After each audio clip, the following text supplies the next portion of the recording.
उद्योग क्षेत्र म्हटलं की ते कुठे ना कुठेतरी लिंक असतं. आज आता या चर्चासत्रामध्ये आपण जी चर्चा करणार आहोत ते मातीशी रिलेटेड आहे, जमिनीशी रिलेटेड आहे. कारण ते क्षेत्र आहेत शेती आणि बांधकाम व्यवसाय.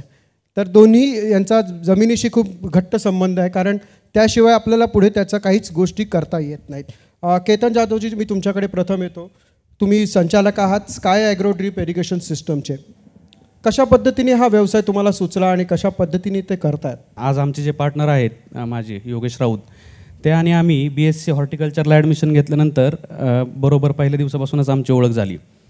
आणि हॉर्टिकल्चरचं शिक्षण घेत असताना असं आम्हाला कुठंतरी जाणवलं की आपण जसं जसं पुढं जाऊ तर आपल्याला काहीतरी बिझनेसमध्येच केलं पाहिजे, आपण एकत्र येऊन काहीतरी बिझनेस करू. म्हणून आम्ही काय केलं की MBAला ॲडमिशन घेतलं. MBA मार्केटिंगमध्ये आम्ही पूर्ण केलं. त्याच्यानंतर इंटरनॅशनल बिझनेसमध्ये पण MBA केलं. त्याच्यानंतर डायरेक्ट आम्ही बिझनेस करायचं थोडं एक एज होतं, काहीतरी आपण स्टार्टअप करू म्हणून आम्ही बायो फर्टिलायझरचं मॅन्युफॅक्चरिंग युनिट टाकलं. तर बायो फर्टिलायझरचं मॅन्युफॅक्चरिंग युनिट टाकल्यानंतर त्याचं मॅन्युफॅक्चरिंग आम्ही काही सायंटिस्टबरोबर कोलॅबरेशन करून केलं. ॲग्रिकल्चर डिग्रीचा थोडा एक्सपिरियन्स होता, पण आम्हाला मार्केटिंगचं ॲक्च्युअलमध्ये नॉलेज नव्हतं. त्यामुळं आम्ही इनिशियली थोडं त्या बिझनेसमध्ये फेल झालो. आणि त्याच्यानंतर मग काय करायचं, तर थोडं एज पण असं होतं की लग्नाचं एज होत चाललं होतं, घरच्यांचं चालू होतं की काही लग्न करायला पाहिजे, सेटल झालं पाहिजे म्हणून. आणि मार्केटिंगचा अनुभव घेण्यासाठी आम्ही परत एक मल्टीनॅशनल कंपनी जॉईन केली कृषी क्षेत्रातली. तिथं आम्हाला मार्केटिंग कसं करायचं किंवा वेगवेगळ्या बिझनेस कसा रन केला पाहिजे याचा थोडा अंदाज आला. आणि हे करत असतानाच जेव्हा मार्केटमध्ये फिरत होतो तेव्हा असं लक्षात आलं की ड्रीप इरिगेशन हा जेवढी चांगली टेक्नॉलॉजी ती त्या पद्धतीने शेतकऱ्यांपर्यंत पोहोचली नाही आहे. आणि एक तर पोहोचली तर नाहीच आहे, दुसरा त्याच्यामध्ये असा प्रॉब्लेम आहे की ती शेतकऱ्यांच्या आउट ऑफ रीच आहे. म्हणजे एकरी त्यावेळेस 40,000 ते 50,000 रुपये ड्रीपला खर्च हा सर्वसामान्य शेतकरी अफोर्ड करू शकत नव्हता. मग काय करायचं मग आमचं असं परत काहीतरी उद्योजक थोडा आमच्यातलं परत जागा झाला नाही, आपल्याला काहीतरी व्यवसाय केला पाहिजे. मग काही शेतकऱ्यांशी थोडं चर्चा करून वगैरे आम्ही अशा निष्कर्षाला आलो की ड्रिपचं रिसायकल केलं पाहिजे. अशा पद्धतीने आम्ही ड्रिपचं रिसायकलिंग इनिशियली चालू केलं. आणि आज साधारणपणे 7 ते 8 राज्यात आम्ही बारामतीमधून ड्रिप पाठवतो. आणि 2,000 स्क्वेअर फीटपासून चालू केलेला व्यवसाय 60,000 स्क्वेअर फीटमध्ये आमचं मॅन्युफॅक्चरिंग सेटअप आहे आत्ता. सुधीरजी, तुमच्याकडे प्रथम येतो मी. या व्यवसाय क्षेत्रात, बांधकाम व्यवसायात तुम्ही कशा पद्धतीने आलात? कारण एक सर्वसाधारण कुटुंबाची तुम्हाला बॅकग्राऊंड आहे. या व्यवसायामध्ये आमचा मूळ धान्याचा व्यवसाय होता पहिल्यांदा मंडईमध्ये. कशाचा? धान्य म्हणजे भुसार मालाचा व्यवसाय होता आमचा. आम्ही भुसार मालातून थोडंसं बाहेर पडलो मी आणि अजित उलगडे हे माझे मित्र आहेत लहानपणापासूनच. आम्ही 1997 पासून एकत्र काम करतो आहे. 2006 साली मी बांधकाम व्यवसाय चालू केला. पहिल्यांदा आम्ही अर्धा गुंठा जागा घ्यायचो आणि फक्त 2 रूम बांधून विकायचो. त्यावेळेस घराची किंमत होती 1,50,000 1,60,000 रुपयाला घर विकायचो पहिल्यांदा आम्ही स्टार्टला. तिथून आमची सुरुवात झाली ह्या व्यवसायासाठी. नंतर हळूहळू व्यवसाय वाढवत गेलो. आज आम्ही ह्या स्टेपला आहे. अजितजी, तुम्ही काय सांगाल, कशा पद्धतीने तुमचे आता प्रोजेक्ट्स आहेत आणि त्याचं मार्केटिंग तुमच्या कशा पद्धतीने होत आहे? ॲक्च्युली आमचं मार्केटिंग जो ग्राहक पहिल्यांदा फ्लॅट घेतो तोच बऱ्यापैकी मार्केटिंग करतो. कारण जे काम चांगलं केलं की त्यांच्याकडं वास्तुशांतीला वगैरे लोक आली की तेच बऱ्यापैकी इन्क्वायरी करतात की बाबा कोणाची स्कीम आहे, काय फ्लॅट ह्यांची साईड नवीन कुठं चालू होणार आहे किंवा कुठं चालू झाली, हेच बऱ्यापैकी म्हणजे मार्केटिंगचं आहे. पण मग आता इतरांपेक्षा तुमचं काय वेगळेपण आहे? कारण प्रोजेक्ट्स तर बरेच लोक करतात. आता काय झालं आहे, कोविडपासून मोठ्या घराची मागणी जास्त वाढलेली आहे. त्याच्यामुळं आम्ही शक्यतो 3 BHK आणि लक्झरियसमध्येच काम करतो. 3 BHK आणि लक्झरियसमध्ये. पण बांधकामासाठीचं वैशिष्ट्य तुमचं काय आहे? वैशिष्ट्य म्हणजे आमच्याकडे समाधानी ग्राहक आहे. आम्ही ग्राहकाला जे वस्तू देतो ती पूर्णपणे गॅरंटेड देतो. म्हणजे आमच्याकडे कोणी फ्लॅट घेतला, रो हाऊस घेतला, त्याचं लिकेज होणार नाही किंवा इतर सगळ्या गोष्टी ब्रँडेड वापरतो. म्हणजे त्याच्यामध्ये टाईल्स ब्रँडेड असतात, सगळे फिटिंग जे आहे ते ब्रँडेड असते.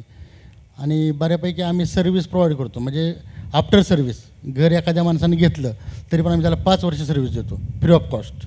त्याच्याकडून कोणतेही पैसे घेत नाही, काय नाही. आणि ब्रँडेड कॉक्स वापरल्यामुळं किंवा ब्रँडेड वापरल्यामुळं आम्हाला कंपनी सर्व्हिस देते. निश्चित. केतनजी, तुमचा ड्रीप इरिगेशनच्या संदर्भातला व्यवसाय आहे, त्याचं प्रोडक्ट आणि त्याचा विस्तार कशा पद्धतीने करताय?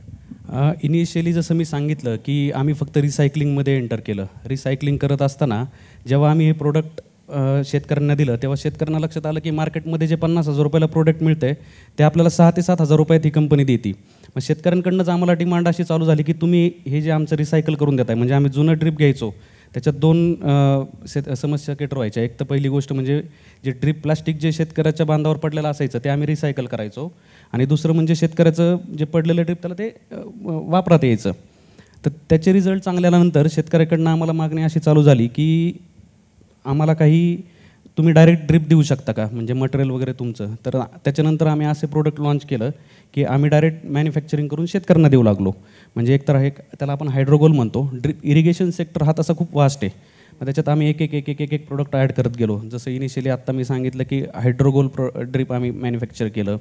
मग हायड्रोगोल ड्रीप हे काय आहे की लिमिटेड एरियासाठीच आम्ही केटर करू शकत होतो. लांब जर न्यायचं असेल तर त्याच्यामध्ये फ्लॅट ड्रीप म्हणून एक कन्सेप्ट येतो. आणि त्यावेळी ज्यावेळी आम्ही फ्लॅट ड्रीपमध्ये गेलो तर हार्डली काही कंपनीज होत्या महाराष्ट्रात 1-2 की ते ड्रीप बनवत होत्या. तर आम्ही याच्यात थोडं टेक्निकल बॅकग्राऊंड वगैरे होतं, त्यामुळे ते फ्लॅट ड्रीप पण आम्ही बनवायला चालू केलं. आणि मला सांगायला अजून एक आनंद वाटेल की देशात 4 ते 5 नंबरची आम्ही कंपनी होतो की आम्ही रेन पाईप म्हणून एक प्रोडक्ट आहे जे स्प्रिंकलर टाईपमध्ये येतं, ते आम्ही बनवायला सुरुवात केली. आणि ह्या मशीन त्यावेळी इंडियात बनत नव्हत्या, त्या आम्हाला इम्पोर्ट कराव्या लागल्या. तर आम्ही बाहेरनं मशीन इम्पोर्ट्स करून ते चालू केलं. आणि ह्या 2-3 प्रोडक्टच्या जोरावर आम्ही बाहेरच्या स्टेटमध्ये पण आपलं प्रोडक्ट पोहोचवायला सुरुवात केली. तसंच आम्ही मल्चिंग बनवतो, HDP पाईप पण बनवतो, किंवा शेतकऱ्यांना जे काही आपण हार्डवेअरमध्ये म्हणू हे सगळे प्रोडक्ट आम्ही मॅन्युफॅक्चर करतो आणि लो कॉस्ट किंवा अफोर्डेबल कॉस्टमध्ये पुरवठा करतो शेतकऱ्यांना. आपल्याकडचा शेतकरी हा थोडा आर्थिक संकटात असल्यामुळे त्याला कॉस्ट हा खूप त्याच्यासाठी मॅटर करणारा विषय. आता कॉस्ट कटिंग करण्यासाठी तो बराच वेळा असं बघत नाही की एक वस्तू आहे, म्हणजे आपण असं धरू एक जे कोई ड्रिपची कॉईल आहे किंवा काय, तर ह्याच्यामध्ये आपल्याला किती युनिट किती रुपयाला मिळतात, तो फक्त मोस्टली कॉस्टवरती फोकस्ड असतो की मला एवढ्यात रुपयात मिळालं पाहिजे हा बंडल. मग तो 100 मीटरचा आहे का 200 मीटरचा हे पण त्याच्या कधी लक्षात येत नाही. जसं मला एक्झाम्पल मल्चिंगचं द्यायला आवडेल. मल्चिंग हा खूप आत्ता पॉप्युलर प्रोडक्ट आहे व्हेजिटेबल्समध्ये. बरेच शेतकरी येतात 20 मायक्रॉन द्या, 25 मायक्रॉन द्या, 30 मायक्रॉन द्या, पण त्या शेतकऱ्यांना काय बऱ्याच दुकानदारांनाच माहीत नसते की मायक्रॉन मोजायचं कसं. तर आम्ही बऱ्याच शेतकऱ्यांना असं एज्युकेट केलं की तुम्ही ॲक्च्युली किलो, मायक्रॉन, लेंथ ह्या सगळे पॅरामीटर्स प्रॉपर मोजून घेतले पाहिजेत. हे असे अनेक उदाहरण देता येईल की आम्ही याच्यात शेतकऱ्यांना ट्रेनिंग देत असतो आणि त्याचा बेनिफिट आम्हाला एक मध्यमवर्गीय लोकांनी चालू केलेली कंपनी बाहेरपर्यंत पोहोचवायला आणि त्याचा ब्रँड बनवायला झाला. नक्कीच. सुधीरजी, तुम्ही 2006-07 पासून या क्षेत्रामध्ये कार्यरत आहात, तर कशा पद्धतीची आव्हानं बदलत गेलीत एवढ्या काळात? आव्हानं आता आमचं सिव्हिल क्षेत्र असं आहे की साईडवरती गेले की रोज नवीन आव्हान आहे. रोज असं प्रत्येक वेळेस म्हणजे सारखे चेंजेस असतात, कस्टमरचे चेंजेस असतात, ते सगळे करावं लागतात. कशा प्रकारचं?